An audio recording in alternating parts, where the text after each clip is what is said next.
alam naman po natin na hindi tayo umuusad. Alam naman po natin na tayo taon-taon, umuutang tayo, ang deficit po natin napakalaki, nasa 2 trilyon yata. Kailangan po tayo mag-isip ng paraan. At ang nakikita po natin na paraan para mangyari yan, baguhin natin ng saligang batas. Bakit saligang batas? Kasi yun yung guide. Yun yung ating, kumbaga, yun yung sasakyan natin, yun yung vapor natin. Kung yung vapor natin hindi masyadong makaabante at luma na, teka muna, baka pwede tayong bumalik muna dun sa pier natin, kumuha tayo ng bagong barko, baka sakaling yung bagong barko, maganda yung biyahe natin. Yun lamang po naman.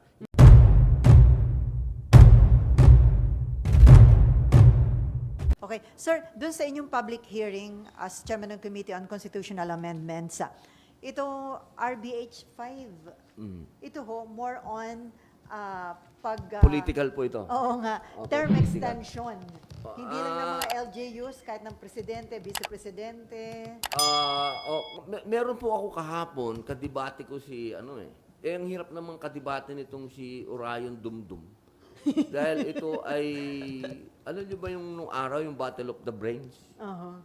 Winner yun dun eh. So talagang so mahirap makipagdebate. mahirap makipagdebate sa ganung katalino, no? Medyo pinipilit na sa akin kahapon na magkaiba yung term extension sa sinasabi nating term limit. Sabi niya, pare, siyempre ako naman siyempre ikaw senador, makinig ka sa sinasabi ng tao.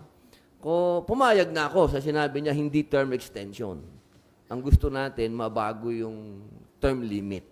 Okay? Okay. Opo, parang gano'n. Pakikinggan ko na siya. So magkaiba ba yun? Oo, bahala na lang kung magkaiba ba o parehas.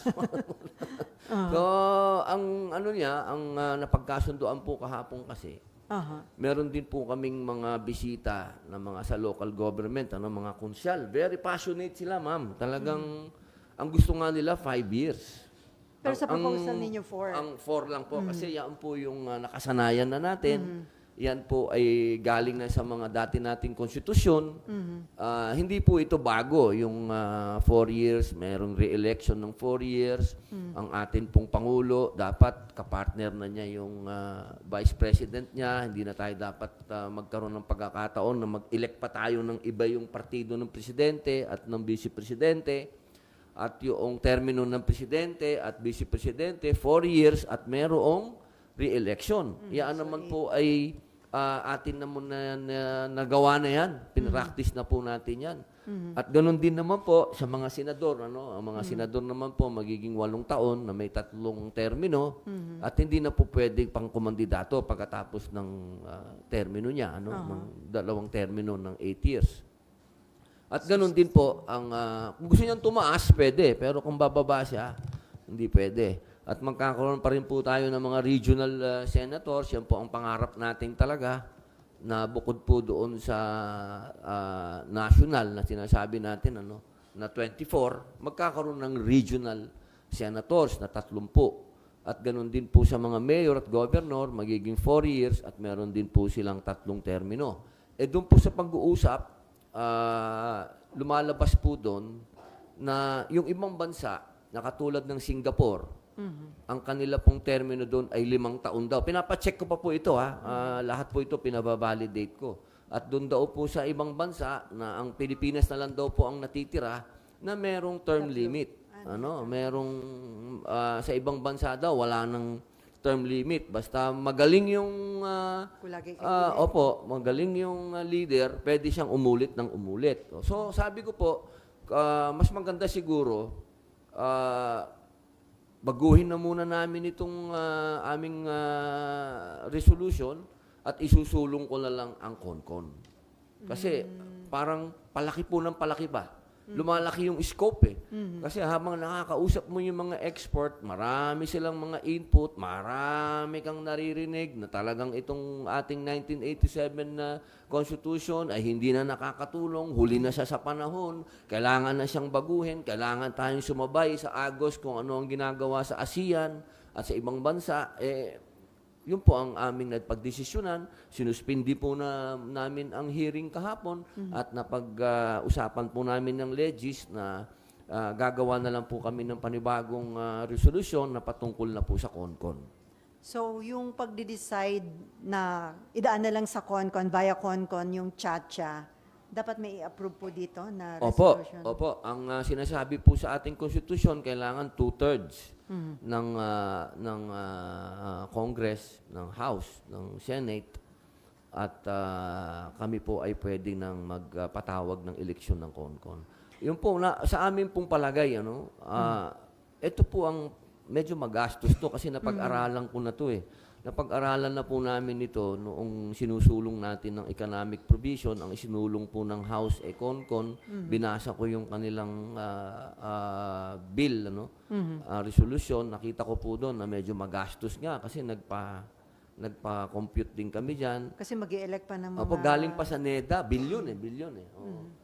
Pero kahapon, kausap ko po si dating Secretary Nery, tsaka si dating Secretary Gary Teves. Sabi niya, pwede kami mag-formulate na magkaroon tayo ng CONCON election, pero hindi ganun kamahal. Pwede nating gawin yan. Sabi niya, ililimit natin yung number ng delegado at magagawa natin na mura. Sabi ko, mas maganda po sana yung ganyan. Sa akin naman po kasi, mahalaga na naiintindihan ng taong bayan kapag pinag-uusapan ng charter change. Kasi ang nangyayari po, ito pong ganitong pag-aamenda o pagbabago ng saligang batas, hindi po ito masamang gawin. Hindi po ito ipinagbabawal gawin. Katunayan, nasa loob po ng konstitusyon na pwede mong gawin. Hindi po pwede na hindi natin ito pinag-uusapan. Kailangan pag-usapan natin ito. Kasi ang bayan po natin sa ngayon, alam naman po natin na hindi tayo umuusad. Alam naman po natin na tayo taon-taon, umuutang tayo, ang deficit po natin napakalaki, nasa 2 trilyon yata. Kailangan po tayo mag-isip ng paraan kung paano po tayo mabubuhay nang hindi naman po tayo puro utang at hindi naman po tayo palubog. At ang nakikita po natin na paraan para mangyari yan, baguhin natin ng saligang batas. Bakit saligang batas? Kasi yun yung guide. Yun yung sasakyan natin, yun yung vapor natin. Kung yung vapor natin hindi masyadong makaabante at luma na, teka muna, baka pwede tayong bumalik muna dun sa pier natin, kumuha tayo ng bagong barko, baka sakaling yung bagong barko, maganda yung biyahe natin. Yun lamang po naman. Hindi naman po ito pinagpipilitan. Pero dahil kami ay mga mambabatas, kami po hinalal ninyo, kami siniswelduhan ninyo, ba't hindi namin pag-usapan? Pag-uusapan lang. Kaya nga tayo nandito para pag-usapan. So sir, bakit via CONCON na lang? Mas malabo ang tsansa kung via CONAS yung pag-amend ng Constitution? Kung economic provision po ay maipasa, siguro po pag-usapan na lang natin yung political. Kasi para sa akin, kung ito naman economic provision ng Constitution natin ngayon ay mababago at talaga namang ito na ang magiging daan para may pumasok sa ating foreign investor at meron na tayong kapital ditong dagdag sa mga kapital ng mga negosyante natin na makapagbigay ng trabaho, tumaas ang sweldo, bumaba ang inflation, bakit naman po namin ipagpipilitan ba yung CONCON? Kaya lang naman po lumalabas yung CONCON, siyempre, hindi po tayo pwedeng mawalan ng mga paraan. So option lang, sir, yun? Open lang po ako. Pero kung bukas, halimbawa, pag open ng session, okay na ang economic provision, pumasa, pinirmahan ni Presidente, dumating ang mga investor dito, umangat tayo. Hindi natin kailangan palitan tong sistemang ito. Ba't ko naman ipagpipilitan palitan tong sistemang ito kung aandar naman pala? Pero sa ngayon, itong sistemang ito, blockade ang nangyari. So sir, dinadrop nyo na, gagawa na kayo ng resolution para sa CONCON? Ito po, kaya po tayo, bukod po sa, ako po'y nakakommit sa inyo na sa kapihan na ito. Pagkatapos po nito, pag-uusapan po namin yung CONCON.